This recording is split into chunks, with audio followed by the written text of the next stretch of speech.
লাউয়ের এই রেসিপিটা জীবনে প্রথমবারের মতো রান্না করতে যাচ্ছি, আর এটা প্রথমবারের মতোই আমি ট্রাই করব। শুধু আমি কেন, আমার মনে হয় আমার 14 গোষ্ঠীর কেউ কোনোদিনও লাউয়ের এই রেসিপিটা কখনো ট্রাই করেনি। আর আমার গোষ্ঠীর যে ভিডিওটা দেখছেন অবশ্যই কিন্তু কমেন্ট করে যাবা যে তোমরা কেউ লাউয়ের এই রেসিপিটা দেখেছো কিনা কিংবা খেয়েছো কিনা। হ্যালো এভরিওয়ান, আসসালামু আলাইকুম। কেমন আছেন সবাই?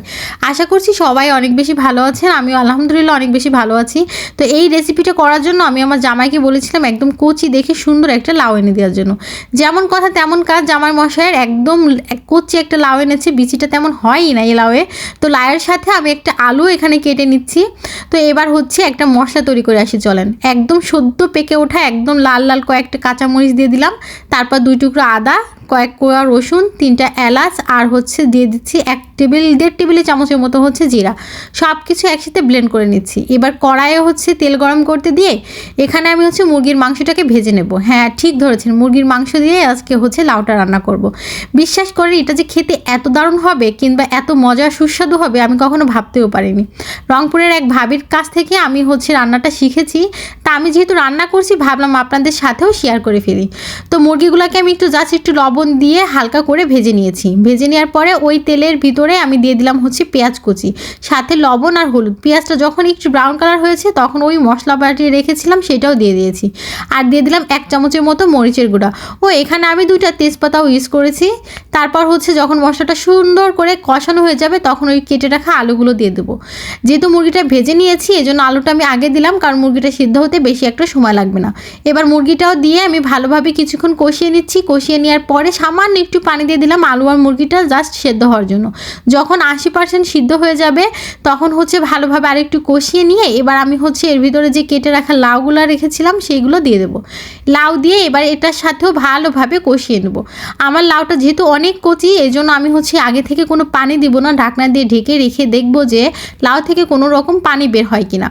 লাউ থেকে যদি পানি বের হয় তাহলে আমার এক্সট্রা করে আর পানি দেওয়ার কোনো প্রয়োজন নেই। এই পানি দিয়ে লাউটা সিদ্ধ হয়ে যাবে।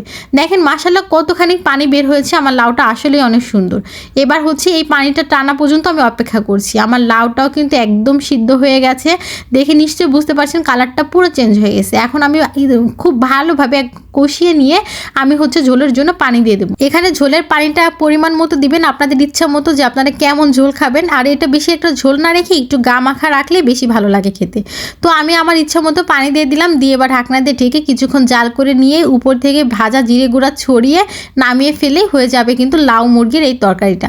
আমি জানি না এই রেসিপিটার নাম কি, তবে এটা খেতে যে এত মজা, একদম অন্যরকম একটা লেভেলের টেস্ট লেগেছে। মুরগি একঘেয়েমি না খেয়ে এভাবে কিন্তু অবশ্যই আপনারা একবার হলেও ট্রাই করতে পারেন।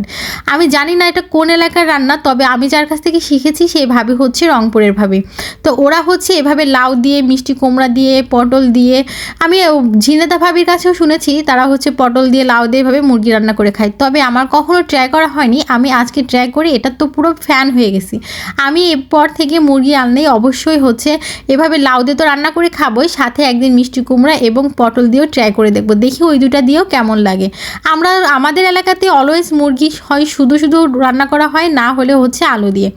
কিন্তু এভাবে যে আমার এত মজা লাগবে এটা আমি ভাবতেও পারিনি। আমাদের দক্ষিণ এলাকার মানুষদের কাছে রিকোয়েস্ট থাকবে এটা একবার হলেও ট্রাই করে খাওয়ার জন্য। যদি বাড়ির কচি লাউ থাকে আর এভাবে মুরগি দিয়ে, দেশি মুরগিতে রান্না করলে তো আরও বেশি মজা লাগবে। আমি যেহেতু ফার্মের মুরগিতে করেছি এই জন্য এটাও খেতে ভালো লেগেছে, তবে দেশি মুরগি দিয়ে আমার কাছে মনে হয় কি যেন আরও বেশি মজা লাগবে। তো এই ছিল আজকের আয়োজন। কেমন লাগলো অবশ্যই কিন্তু কমেন্ট করে যাবেন। দেখা হবে নেক্সট ভিডিওতে।